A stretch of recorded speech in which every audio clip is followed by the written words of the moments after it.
Welcome to the Lakers Highlights Today channel.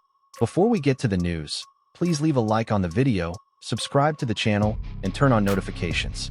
Now, let's get to the Lakers news.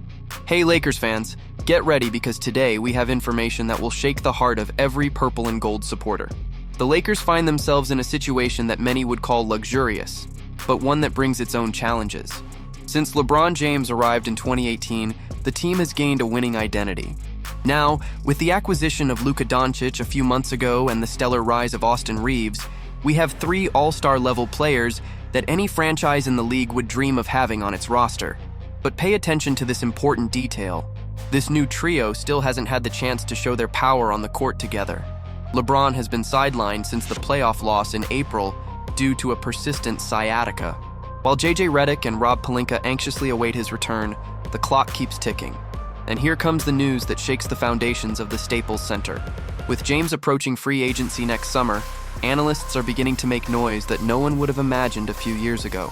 Zach Buckley from Bleacher Report was direct. The Lakers need to test the trade market. If an appropriate offer appears, the purple and gold front office should take it without hesitation. But attention, this does not mean selling one of the greatest of all time for anything.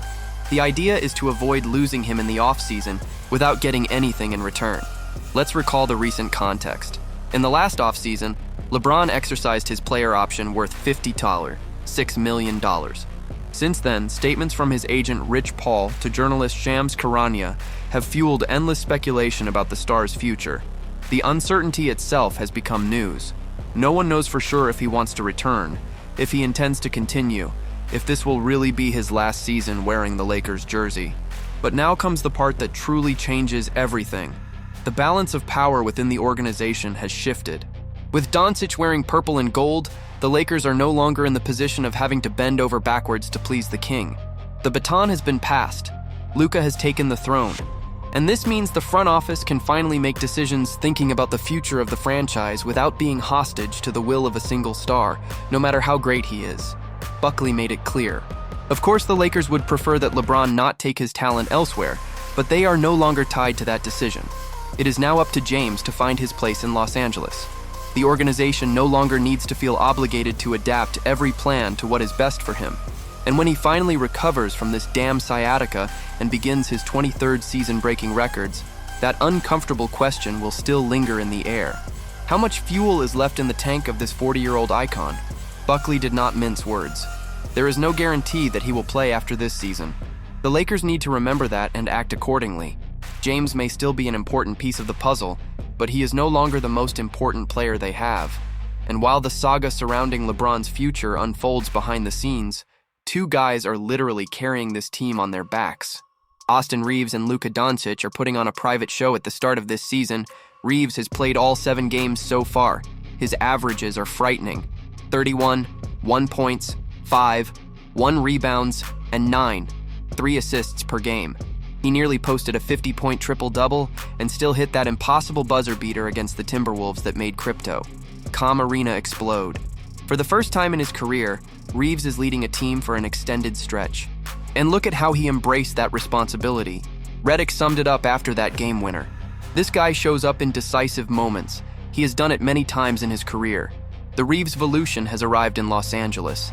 And next to him, Luka Doncic is playing the best basketball of his life. He missed 3 games due to leg and finger injuries, but after a week of recovery, he returned even stronger.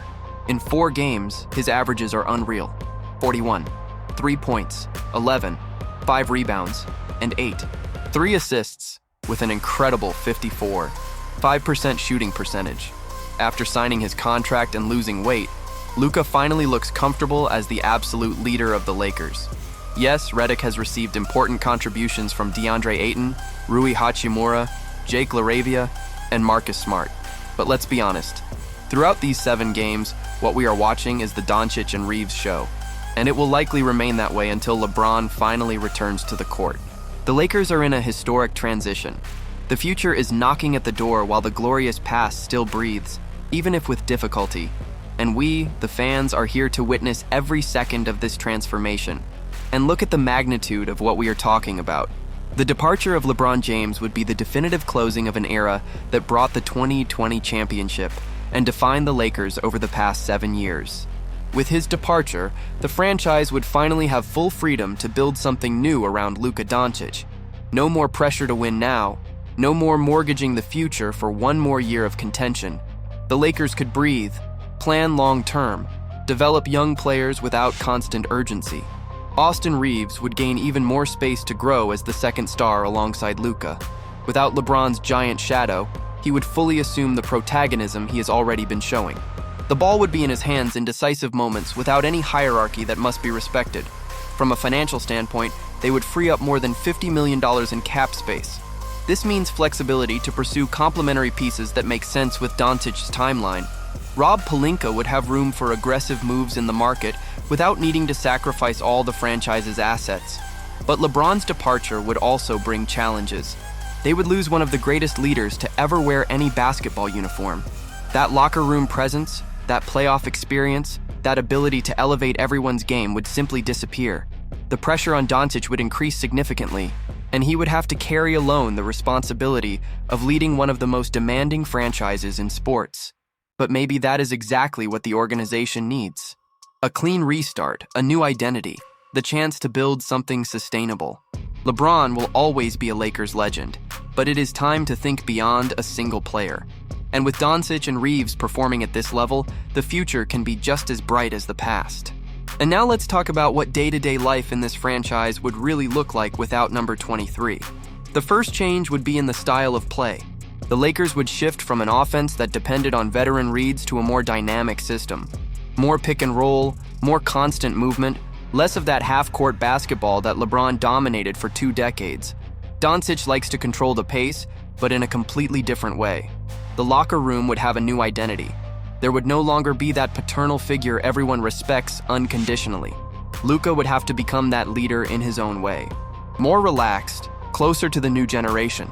Communication would change, the energy would change, even the tone of practices would shift. The Lakers would once again invest heavily in defense and player development. They could bring in that elite defensive coordinator, build a system that does not need to compensate for the physical limitations of a veteran. Reaves would be used more flexibly, alternating between roles without shared responsibilities. The franchise would once again become an attractive destination for young free agents who want to build something lasting. No more veterans searching for an easy ring, but 24 and 25-year-old players wanting to grow alongside Doncic for the next 8 to 10 years. A strong foundation instead of temporary patches. And perhaps most importantly, the Lakers would no longer live under that suffocating pressure of championship or failure. They could have a transition season without each loss turning into a crisis. This does not mean accepting mediocrity, but allowing something special to be built the right way. The future without LeBron would be uncertain, but full of possibilities that simply do not exist when you have a 40-year-old superstar dictating everything. And for an organization that has always thought in terms of dynasties, perhaps this is the reset necessary to return to the top sustainably. And we have reached the crucial point of what to actually expect from this team going forward. In the short term, prepare for a roller coaster. While LeBron is out, we will continue to see the Doncic and Reaves show carrying the weight. Some nights will be spectacular. Others will expose the weaknesses of a roster still under construction. When James finally returns, we will have the real test. 3 high-level decision-makers sharing the same ball. Redick will need to show his brilliance to make this work. If he succeeds, the Lakers can be terrifying in the playoffs. If he fails, it will be a silent disaster. The defense needs to improve drastically. So far, the team lives and dies by offense, but no one wins championships by scoring alone. The bench will also be crucial. You cannot depend on just 3 players for 82 games plus playoffs. The reality is this. The Lakers have enough talent to fight for the title, but also too many uncertainties to guarantee anything. A season that can end with another banner hanging from the rafters, or with everyone asking what went wrong. Because what we have here is a franchise in the middle of a generational transition. Doncic arrived to be the future and is already proving to be the present. Reaves exploded from role player to protagonist in a way few predicted. And LeBron is suspended between living legend and glorious memory. The numbers do not lie. Doncic with more than 40 points per game and Reaves near 31 show that this team has overwhelming firepower. But basketball is not just offense. The defense is still inconsistent. The bench needs to step up, and the chemistry between the three stars has not even been tested yet. Redick is doing an admirable job with what he has. He has extracted the best from Reaves, kept Doncic engaged, and managed LeBron's absence without letting the locker room panic. But the tough decisions are still ahead. The front office is at a fascinating crossroads. Bet on LeBron for another year or two, or take the definitive step toward the future. There is no right answer here. Any decision will divide the fan base, generate criticism, and be questioned until the results speak for themselves. In the end, this season will define much more than who wins or loses games. It will define the identity of the Lakers for the next 5, maybe 10 years. It will show whether the organization has the courage to turn the page on a victorious era in search of something even greater. And one thing is certain, the era of the Lakers built around a single veteran superstar is nearing its end. What comes next may be even more exciting, maybe frustrating, maybe revolutionary. But it will be ours to watch, cheer, and suffer together. Now we want to know your thoughts. What do you think? Should the Lakers trade LeBron now while they can still get something in return? Or should they keep the king until the end and risk losing him for nothing in the offseason? Leave your opinions in the comments. Until next time, Lakers Nation.